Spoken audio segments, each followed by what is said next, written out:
And then right here in the corner, it seems to be getting this, the sort of the source of light here. It's getting a little bit brighter right there. So let's tuck that in there.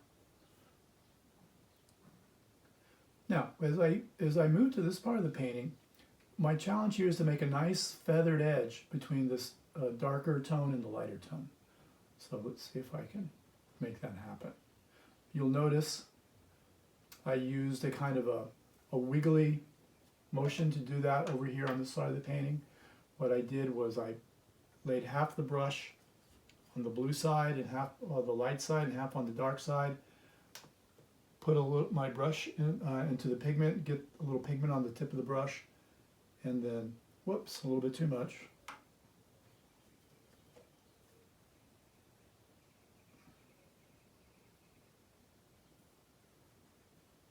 And that has the effect of blurring the line a little bit.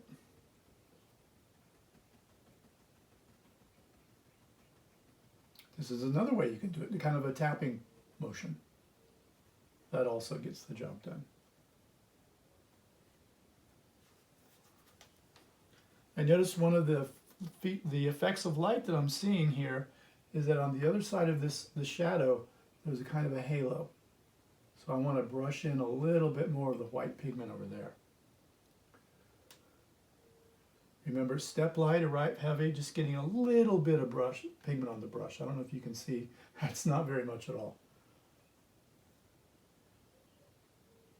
There. Now that kind of pops the edge out for me in a way that I really like. Okay. Now let's move over here. There's a kind of a reflection of light, a kind of a vertical ray of light coming there that expresses itself. Just grabbing some of my white, dipping my brush into the medium.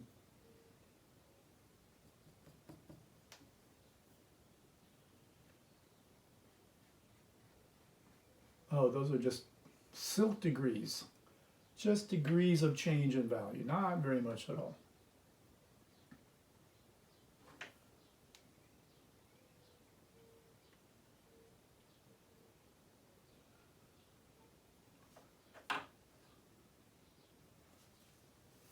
Okay. Very good. Now, in my still life, I see there's a strong reflection in this area on top of this little smiley curve. So let's get some white.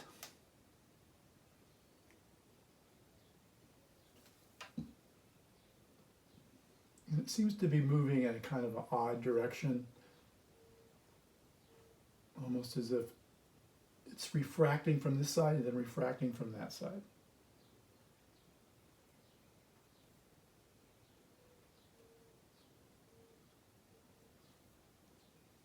Now I'll have to come back later and shape the details more with a round brush. My goal now is just to lay down, map out the general areas of light and dark. You know, if you look at the painting, you'll see there are parts maybe which don't satisfy your eye. You'd like to see them blended a little bit more. I know I feel that way, but we'll have to be patient and come back to those. All right, so I'm pretty happy with the preliminary setup of this top half. So now let's move down to the bottom. And essentially what I have is a gradient. So as the light filters from the water level, it gets a little bit darker. So I'm going to concentrate these lighter tones here and then just drag them down and gradually let them give way to this darker value, which is underneath it. Now I'm grabbing a little bit of the darker blue. It's relatively darker, but it's not really dark.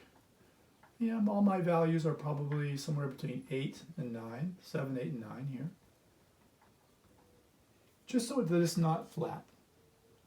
I just want to give the subtlest hint of the change of the values. Now it has kind of a glow to it. There's a kind of a reflective quality to this part of the painting that's working for me.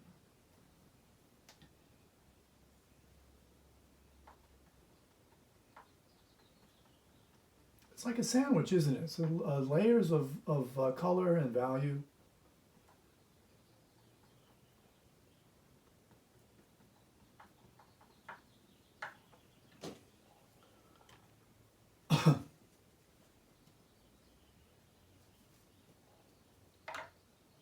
And now we've got this area here, which is much darker. See, just by wiggling the brush a little bit, I can work away those rough edges.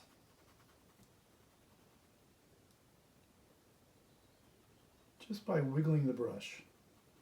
Just by giving it a little energy, shaking it a little bit.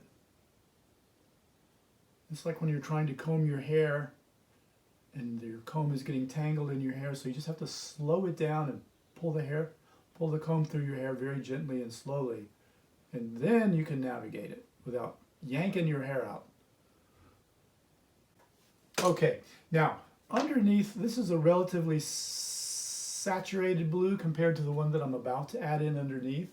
It's much grayer, so I want to work with a blue that has a little bit more burnt sienna added into it.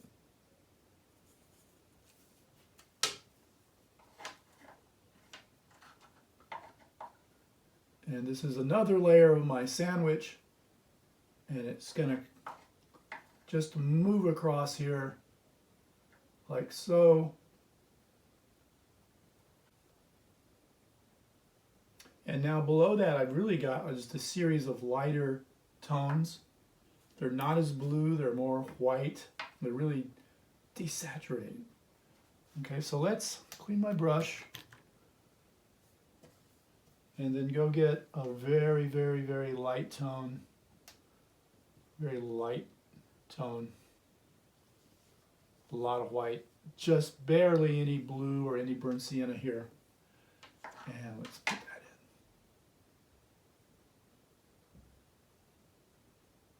Now you start to see how all of these different values now are starting to work with each other in the painting. And that's the key to making an interesting painting out of something which is really very immaterial. A glass full of water barely registers on your retina. No screaming colors, no stark contrast, just very, very subtle. And I'm just going with the spirit of this. This is not exactly an exact reproduction of what I'm seeing, but it has a general quality to what I'm seeing, which is these different values intercepting each other, transversing each other, stacking up on top of each other.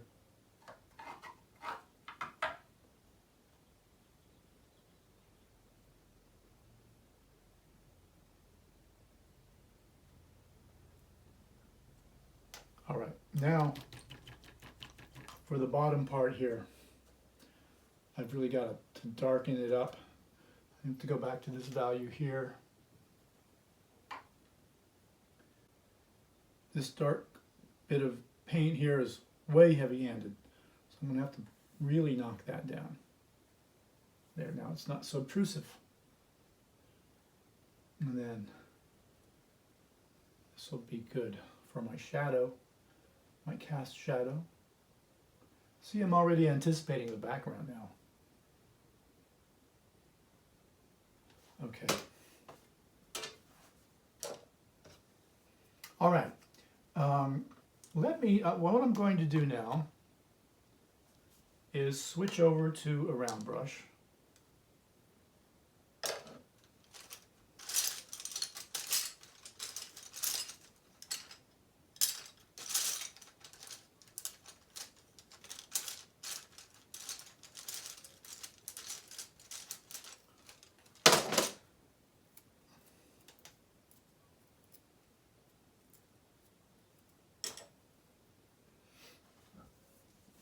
I'm going to see if I can add in some highlights here.